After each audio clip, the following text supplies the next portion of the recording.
Listen carefully, because this isn't the kind of speech you hear. This is the kind you feel in your chest long after it ends. There's a dangerous misconception about empaths. People think empaths are weak, soft, easy to manipulate, easy to break. And that is where they made their biggest mistake. Because what they don't understand is that an empath isn't fragile. An empath is aware. They read energy the way others read words. They sense lies before they're spoken. They feel intentions before. Where actions happen, and yet they still choose kindness. That's not weakness. That's discipline. But here's the turning point the moment everything changes. When an empath is pushed too far, they don't shatter, they transform. You see, empaths give chances, more than most people deserve. They forgive, they understand, they try to see the pain in others even when they're the ones being hurt. But every betrayal leaves a mark. Every lie rewires something inside them. Every manipulation sharpens their awareness, until one day they stop explaining, they stop chasing, they stop caring the way they used to. And when that switch flips, it doesn't go back. They broke the wrong empathy, because the version of you they met was the kind one, the patient one, the forgiving one. But the version they created, that one sees everything. No more blind trust. No more emotional discounts for bad behavior. No more sacrificing your peace just to keep others comfortable. Now you recognize patterns instantly. Now you notice the small shifts in tone, the hidden motives, the subtle disrespect. Now you move differently. Empathy was never your weakness. It was your awareness operating at a level most people can't even comprehend. While others walk into a room and see faces, you feel tensions, you sense histories, you detect fractures in people that haven't even been spoken out loud yet. You notice the hesitation before someone lies. You feel the shift in energy before someone betrays. That's where catch the micro changes in tone, posture, breathing, the things most people miss because they're too distracted trying to be understood instead of understanding. And here's the part that confuses people about you. You don't just see darkness in others, you understand it. You see the wounds behind the behavior. You recognize the pain driving the manipulation. You identify the insecurity hiding behind arrogance. And instead of exploiting it, you choose compassion. That choice right there, that's not softness, that's control, because it's easy to become cold. It's easy to shut down. It's easy to mirror cruelty with cruelty and call it strength. But it takes a different kind of power to see exactly what someone is and still choose not to become it. People think you didn't notice. They think you were too kind to see what they were doing, too patient to catch their games, too forgiving to recognize their patterns. That assumption gave them confidence. Confidence to push boundaries. That's where confidence to test limits. Confidence to believe they were smarter than you. But you were never blind. You were observing, collecting, analyzing. Not reacting doesn't mean not knowing. Silence doesn't mean ignorance. Calm doesn't mean weakness. It means you were in control of yourself while they were losing control of who they really were. You let people reveal themselves. Not because you had no choice, but because you were gathering truth. Every inconsistency, every contradiction, every moment. Their words didn't match their energy. You saw it, you stored it, you understood it, and still, you gave them space. That's the discipline nobody talks about.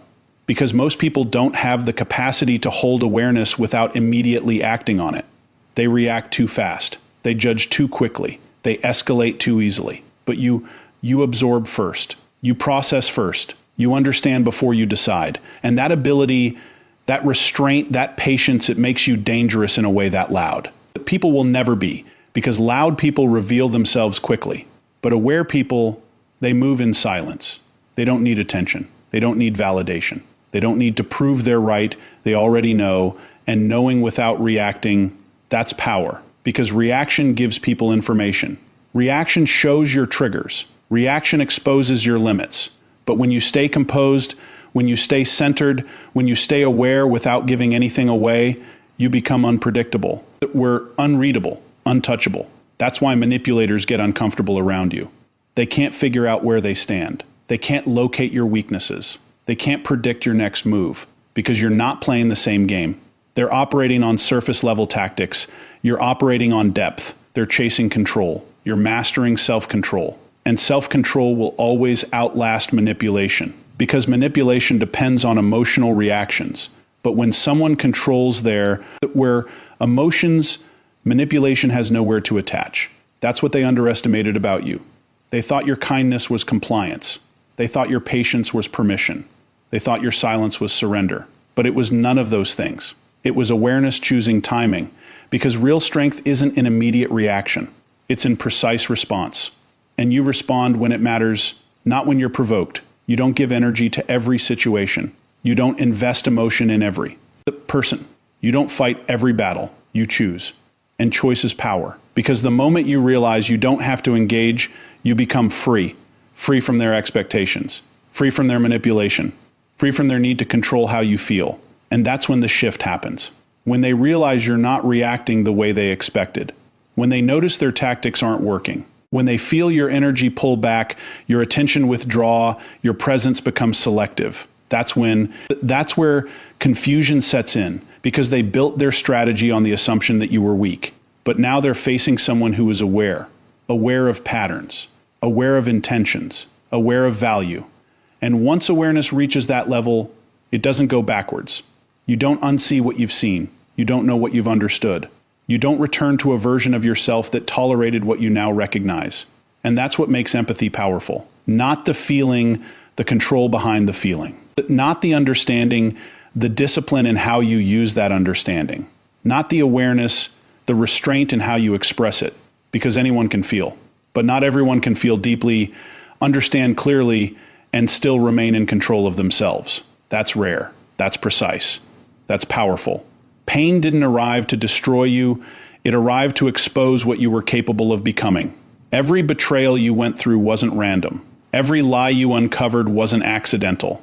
Every moment you felt that were used, drained, overlooked, it was shaping something deeper inside you. Because pain has a purpose most people never understand.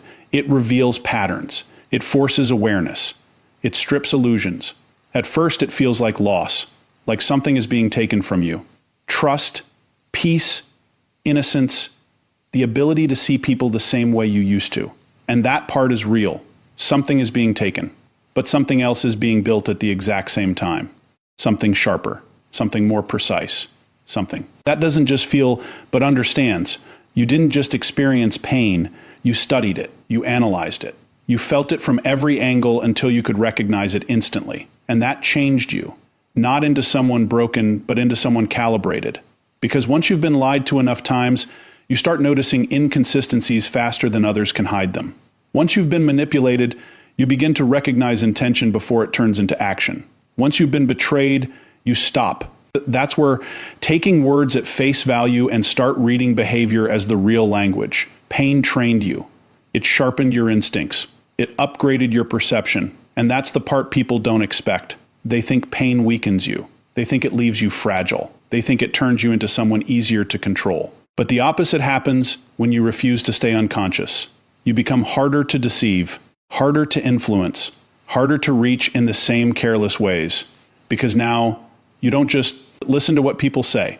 You observe what they do. You measure consistency. You track patterns. You notice the gap between intention and execution. And once you see that gap, you can't ignore it. That awareness creates distance. Not emotional coldness, but clarity. You stop attaching to potential. You stop believing in promises without proof. You stop investing in people who haven't earned access to your energy. That's not bitterness. That's precision. Because pain taught you something valuable. Not everyone deserves the same version of you. Not everyone deserves your time. Not everyone deserves your empathy at full capacity. And once you understand that, everything shifts. Your standards rise. Your tolerance lowers.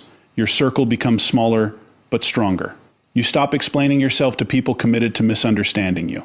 You stop chasing people who benefit from your absence more than your presence. You stop fighting battles that only drain you without building you. And that shift, it's quiet, but it's powerful. Because from the outside, it looks like you changed. But from the inside, you finally aligned. Aligned with truth. Aligned with awareness. Aligned with self-respect. Pain forced you into that alignment. It didn't give you a choice. It pushed you to a point where staying the same became more uncomfortable than evolving. And that's where transformation begins. Not in comfort, not in ease, but in pressure.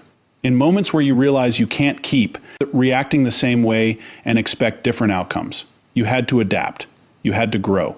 You had to become someone who doesn't just feel deeply, but protects that depth with intelligence. Because feeling deeply without boundaries is self-destruction. But feeling deeply with awareness, that's power. That's control. That's evolution. And evolution always comes with loss. You lost the version of you that tolerated too much. You lost the version of you that ignored red flags. You lost the version of you that gave endlessly without measuring return.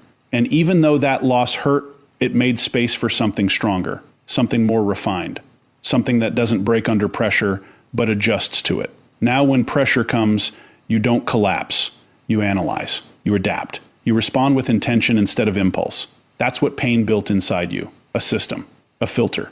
A level of awareness that most people never reach because they avoid discomfort at all costs. But you didn't avoid it. You went through it. And going through it changed your relationship with it. You stopped fearing it. You started understanding it. And once you understand something, it loses its control over you. That's why the same things that used to hurt you don't hit the same anymore. Not because you don't feel, but because you see. You see what's behind the behavior. You see what's driving the action. You see what's real and what's performance. And that vision protects you. It keeps you from repeating. That's where cycles. It keeps you from giving the same energy to the same types of people. It keeps you moving forward instead of circling back. That's transformation. Not becoming someone else, but becoming more of who you were meant to be without illusions, without distractions, without unnecessary attachments. And once that transformation happens, it's permanent. You don't go back to being unaware. You don't go back to ignoring what you now recognize. You don't go back to giving without understanding that's where cost, because now you know the cost, and that knowledge changes everything. The most misunderstood form of power isn't loud, isn't aggressive, isn't visible. It's distance. Not the kind of distance that comes from anger, but the kind that comes from clarity.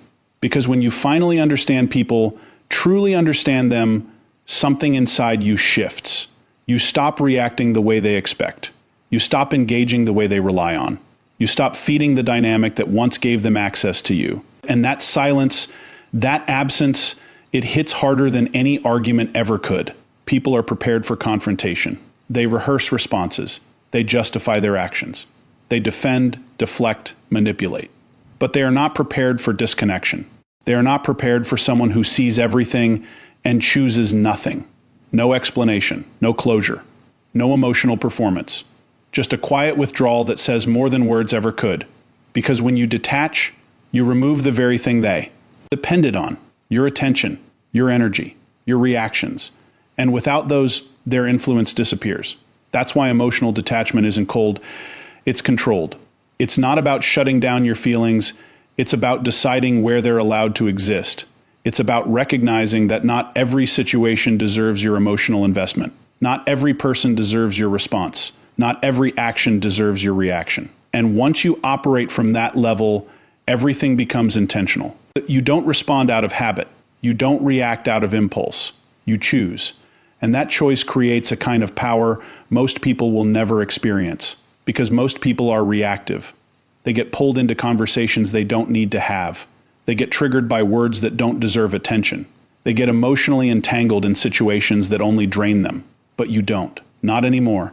Because you've learned that reaction is a form of permission. Every time you react, you give someone where access to your state. You allow them to influence your emotions. You hand them control without realizing it. And once you see that, you start protecting your reactions like they matter. Because they do. Your reactions are signals. They tell people what affects you. They reveal what you value. They expose where you're vulnerable. And when those signals are controlled, your vulnerabilities become hidden. That's where detachment becomes strategic. Not as a defense, but as a standard. You don't withdraw because you're hurt. You withdraw because you're aware. Aware of patterns that don't align with your peace. Aware of behavior that doesn't match your standards. Aware of people who only show up when it benefits them. And awareness always leads to distance. Because once you see clearly, you can't stay blindly connected. That's the shift people don't understand. They think you changed. They think you became distant, cold, different. But the truth is, you became selective.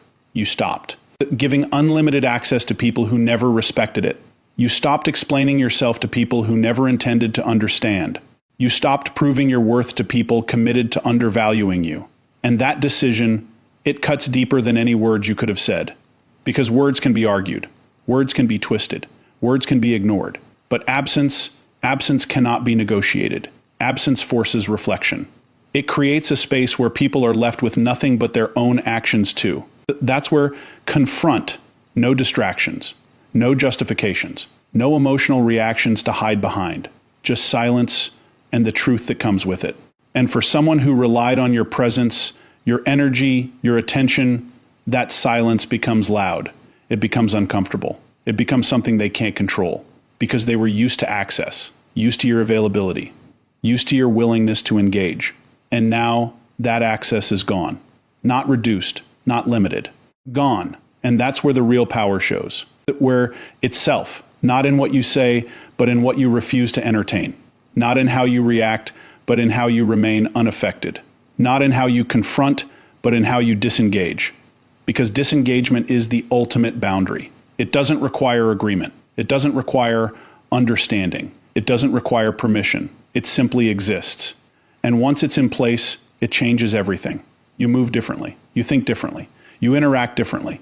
Because you're no longer operating from a need. That's where, to be understood, you're operating from a standard of self-respect. And self-respect doesn't argue. It doesn't chase.